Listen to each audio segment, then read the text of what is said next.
I'm delighted to say I'm joined in the studio by John Bercow, former Speaker of the House of Commons and MP for Buckingham. Wonderful to see you, John. Thank you so much for coming in this Sunday morning. Tom, thank you. It's a pleasure to see you and to be on your programme. Well, listen, I wonder how you view the state of our politics and the questions about the Prime Minister's integrity from afar now that you're out of it. Well, I think the situation is very serious. I served alongside 4 Prime Ministers during my tenure as Speaker: Gordon Brown, David Cameron, Theresa May and Boris Johnson. My feeling is that none of the previous 3 was under the spotlight and subject to interrogation and the casting of doubt on the scale or in the manner that the current Prime Minister is. You mentioned a few moments ago, almost posing, Tom, as a question, the issue of whether who paid for curtains matters. Do people care? Are they interested? Or do they simply take the view that it's small scale, that it's tittle-tattle, that it's second, third, fourth or fifth tier as a matter of discussion? My own view is that the truth matters, Parliament matters, and telling the truth to and in Parliament matters. And I would go so far as to assert, Tom, that that is the case whether it shows up in the polls now or is a motivating factor in the elections. In other words, it's not just a question of current public opinion, it's a question of a verity, a truth, an important principle, the sanctity of truth. I think that the reality is that it will matter to some people and not to other people. But this argument that says, oh, well, it doesn't matter because people are more concerned about and appreciative of and thankful for the rollout of the vaccine is, in my view, neither here nor there. What really counts is that as a matter of principle, people should tell the truth and there shouldn't be a cavalier disregard for it. I agree with you, but I think what does, on the face of it, if you were being really robust about it, if you were being ruthless about it, I think that this Prime Minister displays a ruthlessness about winning that is, that has got him to the position that he's got to. What does principle matter when, in practice, it's not motivating people to change their votes? Well, I think that when you see something wrong taking place, either as a commentator you observe it or as a member of the public or more particularly as a legislator, there is a responsibility to point it out. And what isn't a matter of concern at one time can subsequently become a matter of concern. Look, let's take a long view. The Prime Minister came through a life-threatening condition, COVID afflicting him. There have been huge depredations for the country as a whole.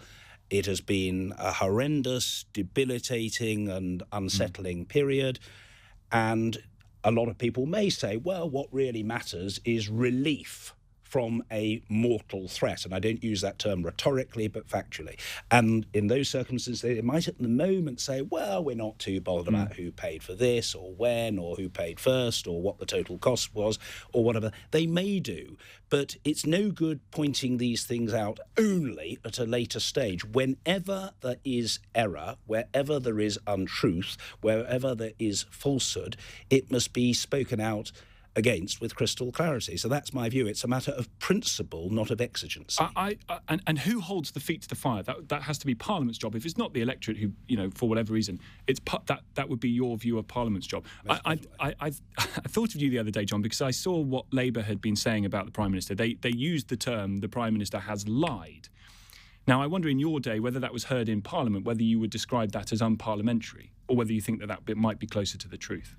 The answer is, I think it very much depends on the context. I think somebody asking a question about whether something is a lie or untruthful, in my opinion, depending upon the context and the circumstances, is legitimate. I think to cast an aspersion and actually to say you are dishonest is most definitely a breach of parliamentary etiquette, and I called it out a number of times myself. I had reason only on 3 occasions, Tom, to ask people, to instruct people, to order people to leave the chamber and the Palace of Westminster for the rest of the day, and in each case it was because of an accusation of lying. So that is out of order, but there is one exception.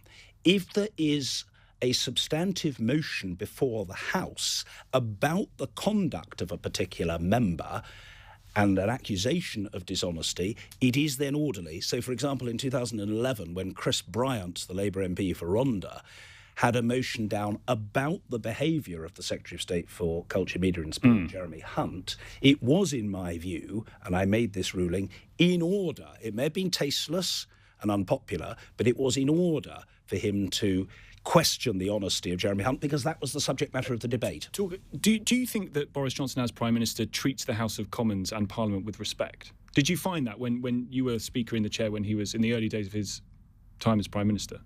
No, is the short answer to that. I always found the Prime Minister personally amiable, but that wasn't the question you asked me. You asked me, did I think that he treated Parliament with respect? And the honest answer to that is that no, I didn't. I'm sure he was doing his best as Prime Minister. How did he not treat Parliament with respect? First of all, and most importantly, he sought to shut down Parliament for 5 weeks in an unprecedentedly long closure and prorogation of the House in the run-up to the Brexit summit. Now, that showed irreverence, disdain and contempt for Parliament. So people often say, and maybe your listeners will be foremost amongst them, well, politicians or ex-politicians don't give straight answers. They prevaricate, they procrastinate, they sit on the fence, they duck the question, they insist on talking about something else. You've asked me a straightforward question. Did he treat Parliament with respect during my tenure? Answer, no. He was personally courteous to me, but he wasn't courteous to the House of Commons. The question back to you then, I guess, would be, did you treat the vote of the British people to leave the European Union with respect? You were honest in saying that you didn't think it was the right decision, but you definitely played at the boundaries of what was reasonable and possible in Parliament with various amendments that you allowed votes to happen on, which people said that was not in keeping with any tradition that had gone before it. Do you look back on that and think you did the right thing? I do look back on it and think I did the right thing, because as far as I was concerned, what was at issue was the primacy of Parliament. You're quite right, there had been a referendum. The referendum took place in June 2016. There had been a very important event interceding after that and before the 2019 election, and that was the 2017 election. And Theresa May called that election with the support of Parliament to try to get a proper majority of her own, and she not only didn't get it, she lost the majority that had been bequeathed to her by David Cameron. So there was a new scenario. My point was simply this: the House of Commons must have its say and the House of Commons must have its way. So, look, none of us is without flaw. To err is human. But you do it again. We are all blemished, but would I do the same thing again, standing up for the rights of the legislature to question, probe, scrutinise, challenge, contradict and expose the errors of omission or commission of the government of the day? I would. What is at issue here, I think, with the Prime Minister is very simply a matter of regard for the truth. And my concern is that the Prime Minister, Mr Boris Alexander de Pfeffel Johnson, has an insouciant disregard for the truth. And if that is allowed to persist unchecked, that is an extremely dangerous phenomenon which is corrosive of public trust in politics. And there are specific examples, Tom.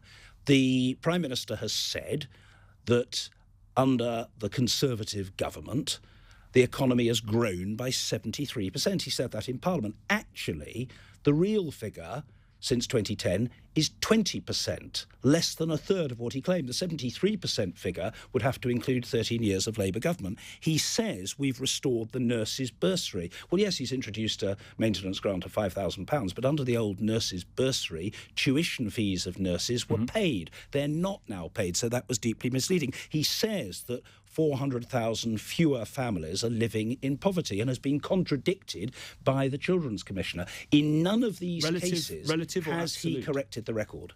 Well, so you run through the areas where you think there's been some misdirection.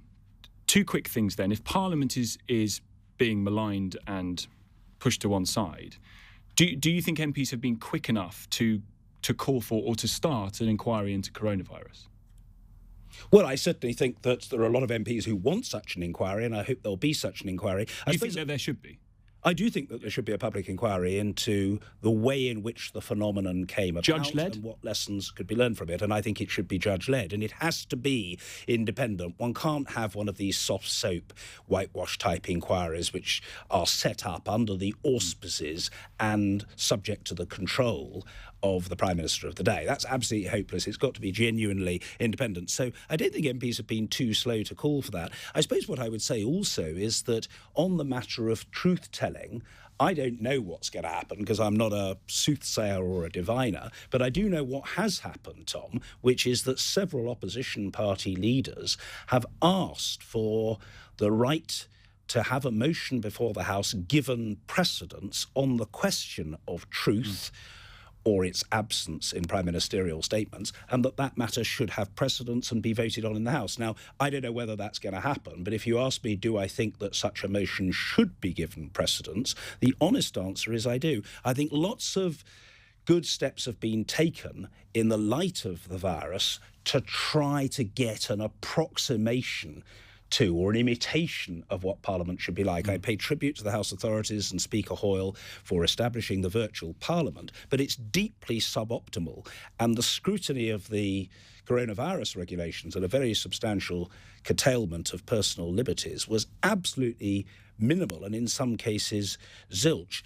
My point here is that do you think the decision would have been different had more scrutiny been attached to decisions around lockdown? I think scrutiny always improves decision-making. So, yes, it could have been better. And I suppose my key point is that we can't reinvent the past, but looking to the future, I think the key thing is these great curtailments and the denial of the cut and thrust and the vibrancy and the spontaneity of parliamentary exchange cannot be allowed to become the new normal. We've got to get back to a robust, dynamic, interrogative Parliament in which people hold the executive to account. And by the way, I don't know about this business of curtains, but I would just gently lob into the pot, Tom, if I may. The Prime Minister could always have approached his old friend George Osborne and seen whether Osborne and Little might do him a deal and offer him a cut price. Well, the Sunday Mirror says he's gone to a Tory donor.